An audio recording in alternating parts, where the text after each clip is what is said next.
Welcome back to Seablock. And as you can see, our washing plants have extended. All 5 of them are now up and running, with the last one outputting saline water, which is going back around and being clarified into the void. And I basically, at this point, it's very hard to get going at this point. If you're having problems, just start your game up, make sure land is being produced, and walk away for a little while. It's very slow at the start. You can do things like speeding the simulation up and stuff like that, but you need land. So you can either rearrange stuff or just leave your game on for a little while until you have enough land to proceed. Now, you may notice at the very top of the game now, all of our wind turbines have gone. They've gone because I built land just to house the wind turbines. So I don't want it in between all the other machines, just basically interfering with everything else. It doesn't look quite as clean when they're all over the place, so I just started extending the land outwards and moving them over as land started getting produced. So from here, we should be ready to move on. And to move on, I did a few pieces of research off camera. If we have a look in research and down to the bottom, I did the 2 big Factorissimo sort of starting points research, if you like. That will be the Architecture 1, 200 red science points. Yes, I did them manually. I just had them handcrafting. And fluid connections, which is another 100 points. So I can now basically make the starting building. And that's the point of this series. I want to get buildings to be the point. So you can see here, it actually costs quite a bit. It costs 500 stone, 100 copper plates and 500 iron plates. Now, I already built one, but I don't have quite enough for a second one yet. And then we've also got these factory bulk transfer pipes, inputs and outputs for basically fluids. Attracts all fluid from nearby pipes and ejects all fluid to nearby pipes. So clearly that's just ways of getting lots of fluids into and out of basically our factories, a factory building. So the first one I think we're going to go for, and this is a good thing to look at, is basically this. The green algae, they consume huge amounts of room out here, but when they are inside a building, that should help. But also, they're pretty much needed for power. You can see these are out of power right now, or power isn't being produced. Yep, we're quite low. I have some in my inventory. I think I have some in my inventory. Maybe I don't. Maybe I used it all, but I did have some in my inventory. And once we have this running at full speed, then these all run fine and we have more than enough power to actually start. However, until it happens, we don't. So we should do something about it. Why don't we just take up the algae power plant, the algae plants, and we should see we should have quite a bit of room once this is going. And I put that 3rd algae plant in between the episodes, but we're not going to actually be needing it. Well, hopefully not. Let's give this a go. So up you come, and so much more room when those are out of the way. So, and the Factorissimo buildings are actually quite large, so don't underestimate how much room this is going to take. But it shouldn't take quite as much as we're using right now. So we've got a space here that we can actually use up, and we're going to need some basically fuel. This is going to be our first building, so it's going to go down. Oh, why don't I put it down? I don't know, about here. Yeah, seems reasonable. Okay. Now, if you haven't played Factorissimo before, know that these buildings contain their own little mini map, and I think they're actually out on the main map somewhere, or like thousands of units away or something. But I mean, they can walk into them, and you're inside a building. Now, this building is 30 by 30 internally. And if I press, oh, well, I can't really see the actual connections, but the connections are going to come in here, and we're going to connect to from outside. So if I go pop outside and hold, I think it's R, yeah, so I can see the port markers. And then from here, we can presumably just feed in there. Will I get basically a water port on the inside? Yeah, there we go. So there is water coming in. And I think what I can actually do is just move that to the top on the outside. Yeah, we actually want that to move a little bit further up. There we go. Okay, that's fine. In fact, no, I'm going to move it even further up. Yeah, I know why. Yep, don't worry. It'll all become clear very shortly. I'm just going to go this way. Let me just go this way. There we go. And it should be at the top now, if I just remove these for a second. There we go. So water at the top. So if I just lay out my algae farms... Ooh, actually, will it work indoors? Don't know. That's an interesting point. I'm going to try it. Hopefully they do. If they don't, then, well, that's not going to be good. So let's just connect up the power to outside. We want the power connection somewhere around here. Are you connected inside now? Well, we'll see. Cable unknown tile. Yes, that's electric network info. Can I not connect to this? Connection settings, energy. Transfer direction, no, I actually do want to bring in power. Maybe I need a specific spot outside.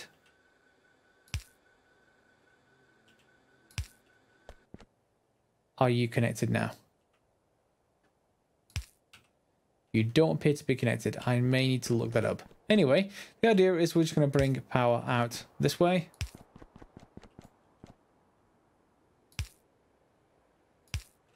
And we're going to power all these up and relay out that entire thing that we have outside in here. And it seems like the entire building is powered once the outside is, so we don't need any sort of this in here, so that's good. And this is running, so it's now producing green algae. That means I'm probably going to want some more green algae farms, so why don't we just get some of those produced. Algae farms, what do we actually need for them? We're going to need some stone bricks, which we do not have the ability to create just yet, but that should be straightforward with just a furnace, I think. So let's just drop a furnace down. And if I just grab some stone and something else I can burn, that's going to start producing stone bricks. And so we should have room for maybe just one more. I'd like to have two more, but I don't think we'll be able to. So we're going to have water coming in and probably going around the outside, and then some kind of layout of algae farms. For the meantime, however, let's just grab some stone bricks and see if I can make that algae farm now. How much do I actually need for it? I need 25 stone bricks. That's going to be a little while. I'm going to skip forward off camera. What we're also going to do is just lay out as we did before. We're going to pull basically the algae itself out onto a belt. So we're going to just run a belt this way. Okay, and then we will just feed that out this way. Like that. And of course that should continue to work once I've actually got some more pipe. I could build this with iron pipe now, but since we've got some stone, I'm going to need more stone bricks for that. So yeah, why don't I just make this all iron pipe on the inside? We've got more than enough iron to actually do this job. And I'll reconnect everything just so it's the same type of pipe on the inside of the building. So here's a nice neat layout that's already running. So we've got 30 by 30, 29 of it wide is consumed by 4 of these algae farms. Got a one gap on the end just in case we need something, but we have the pipe running around, and you can see I have room for a second row just before I get to 4 assembling machines. Now, if we need more than 4, then I'd probably be out of luck. I'd need to get rid of these. So it's more a matter of just checking out the balances. You can work out the maths if you want to work the way through FNEI, like yeah, going back through here, 3.5 seconds with 1 wood bricks equals 5 charcoal. Do that all the way back, etc. And you can figure out how many of these a second you want to go for. I'm not too concerned about it. I'm just going to get started with these, and you can see these are already producing. Between the episodes, I also took near inserters. You can see right here, I can choose the offset now, so I can choose to load them onto the near side of the belt instead of the far side of the belt. That just means compactness, and when you're dealing with Angels, Bobs, and Seablock, you want compactness. You want a bit of configurability to save you as much time as possible. And you can see clearly I'm not producing enough green algae right now because it's all being consumed by this first machine, which is just getting chewed up. So yeah, I'm clearly going to need more algae farms, and that is not such a big deal. I'll make 2 more and we'll see where it goes. So from here, same process as outside. It goes into wood pellets. That's going to go onto this just as a decorative kind of belt, and then over onto here where they turn into wood bricks, which they go into this furnace, which they then go outside. If we go outside, you can see they go straight to our power sort of plant, which is producing enough power now, just about, with all of the wind turbines. And you can see this looks much cleaner, just similar to our Satisfactory setup. So hopefully you like this kind of approach. I certainly do myself, but yeah, I think it's a nice alternative from just huge factories outside, which is usual Factorio kind of gameplay. And we can just make sure this has enough fuel. Let's take those wood pellets back and just convert that into charcoal. And how much iron plates do I have? I don't think I have enough for another building yet. No, I'm only about halfway there. So clearly I'm going to need more iron. But given that this has made a lot of space now for us outside, it's time for us to take a little bit look at the next step as far as processing ores is concerned. Which happens to be this. The ore sorting facility, and you can see we have different options. You can see, for example, here crushed saphirite goes in, and out comes slag, iron, and copper. Now that may be maybe a bit confusing because we've already got crushed saphirite over here, haven't we? And we're outputting crushed saphirite straight away into a furnace. So if instead of doing that, we dump it into an ore sorting facility, crushed saphirite, it will then give us iron and copper directly, which can then be processed separately. Right now, we're wasting one of them. In this case, it's going to be iron, I think. Yeah, iron. Copper gets wasted in this top one. Iron gets wasted in this bottom one. So we're basically increasing the sort of efficiency of the whole thing by going through an ore sorting facility. And the same thing here. You can see we get 2 copper, 1 iron. It's exactly the opposite. But we also get slag. And slag can then be processed into crushed stone right here. So the usual way of getting rid of that to start off with, I mean, we can always try to put it back onto this belt. But the only problem is we can't have any filter inserters yet. So we can't just put slag onto a belt, but you can output it straight into a machine with direct insertion that only accepts it as an ingredient, which in this case is this sort of setup here. I've been using this to make stone, and I'm just going to cut this off right now because we're going to remake that, and we're not going to interrupt our sort of slag manufacturing over here on the electrolyzers. We're instead going to build it into our ore sorting facility. Now we don't have another factory building yet, but we will be putting this into a factory building at some point. What I think might be useful to do is think of, well, we can't exactly have like an iron building and a copper building. It has to be both because that's what comes out of an ore sorting facility. It's certainly worthwhile to start thinking about maybe putting electrolyzers all indoors, because that is basically water goes in and either crushed stone comes out or mineralized water comes out. It doesn't really much matter what you choose as far as that's concerned. You're going to get one product in, one product out, which is very nice and neat. So I do like that kind of approach. And then you've got the ore generation side over here. So why don't we just build this outdoors, and then we can move it indoors maybe later in the episode or the start of next episode. How much land am I on? 73. That's nice. So we can probably expand things a little bit just to let us build outside a little bit more. So why don't we just increase the size of this and give us ourselves a little bit more room to work with. Yeah, let's just make sure all that is nice and neat. And I've only got 8 left. Ah, well, let's pick this up. So coming from out of this, we're going to have 2 things. So let's just get rid of these for a second, because we're not going to need them anymore. Hopefully we have enough power for now, so I don't need to worry about this. And all of you can go away. Remember, we're getting constant, basically grass from other setups, so I don't need those. So coming out of this is going to be crushed stone and crushed saphirite. So we have to get rid of that all somewhere. First of all, we can get rid of the crushed stone and convert it straight into stone if we want to. That's worthwhile doing, I think, and then the rest can actually go onto separate belts. So if we think about separate belts here, we've got one coming out of here. I think we're going to want to just rejig this a little bit. Yeah, why don't we just rejig this? So let's just remove these as well.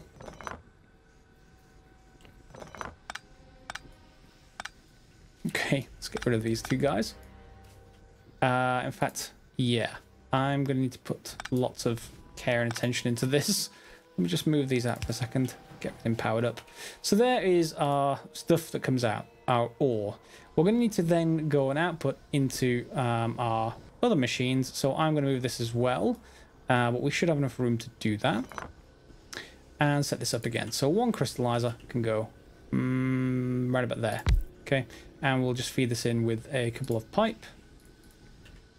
And it will come in there. So coming out of that, we're going to have then 2 of our ore crushers. And then that's going to be roughly split like that, maybe. Looks reasonable.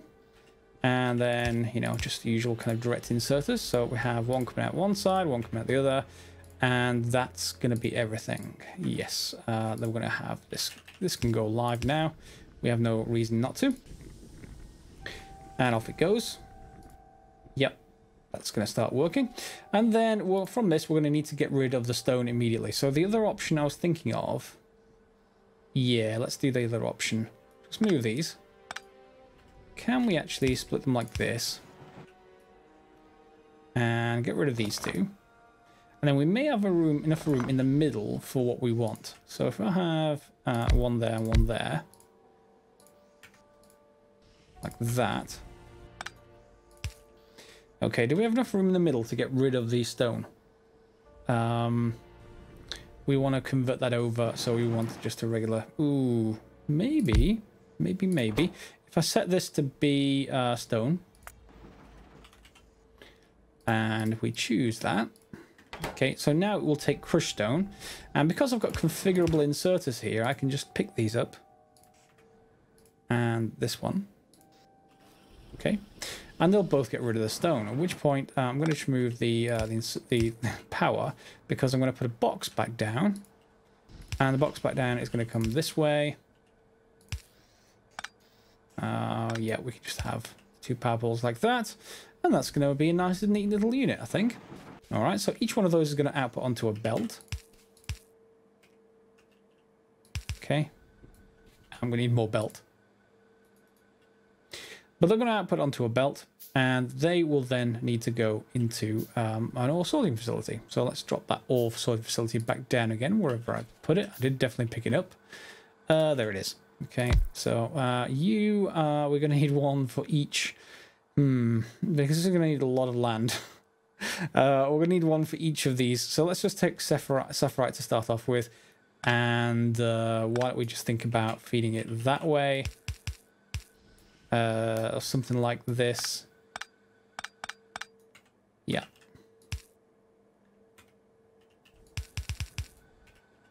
Something like that. Get the idea? That can feed in. And we'll get iron, copper, and slag directly at the other side. At which point, now, if I had enough room, and what I may well do to make enough room, is to get another crusher in place. So we want a crusher. I need to move this up at least 2, I think. Yeah, so we need to move that up 2. Where are we? So that's the edge. So 1, 2. And then let's get the crusher back down.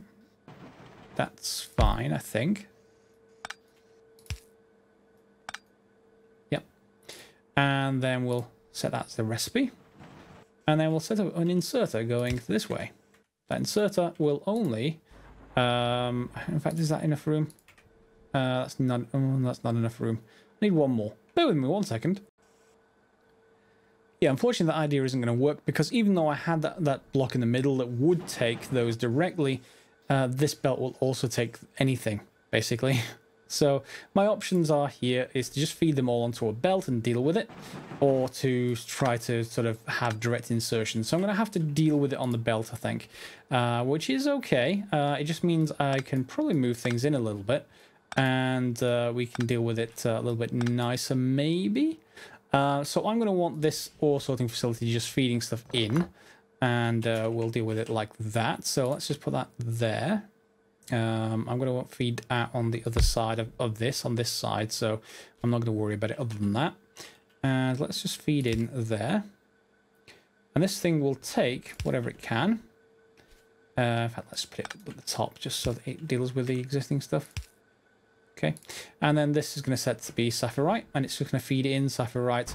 And then you can see there will be essentially stone, and that stone will need to be taken by something else. So let's just get that dealt with on the end, and that will should only be allowed to be inserted when it's valid. So we need to have that stone being produced into just a stone factory for now. Okay, so just regular stone. There we go. And it's power, but I can just combine both of those just to get power. Okay, so that is going on the top, and everything else will be fed in here. You can see the output is got slag, and it has got iron and copper, which is exactly what we want. So we'll want to save move the slag off into a something that can actually deal with it, which is just another crusher, and that can go maybe there, and that, no, not there, one further up. This thing is huge. It looks like it's smaller than that. It's not. So we need to get one there. This is going to be crushed stone from slag. That's going to feed this way as well. Okay. And then everything will then need to be boxed, just as I mentioned before, like that. So that's going to start producing stone, and everything is direct insertion, or we are basically just feeding off the end of this belt, which is all good. Which means the only thing we don't or aren't doing right now is dealing with iron and copper. And that's the one that's a bit difficult to start with, because we can't have recipes selected in furnaces. The stone furnaces just don't allow it. So we need to just basically deal with it. And that is fine for now, because we're not really doing anything with that other than actually just smelting it. So the smelting we can deal with. Okay. And let me just put some more charcoal there. So off it goes, and it's going to start trying to feed into either one of those. You can see, unfortunately, right now it started with them in the wrong one, but that's fine. Okay, and that one is also now smelting. On the other side, we'll just put a couple of boxes down, just as we've done before, because it's just an improved version. Okay. And off they go. Now these things will contain some of each, depending if these ever empty and what it decides to insert.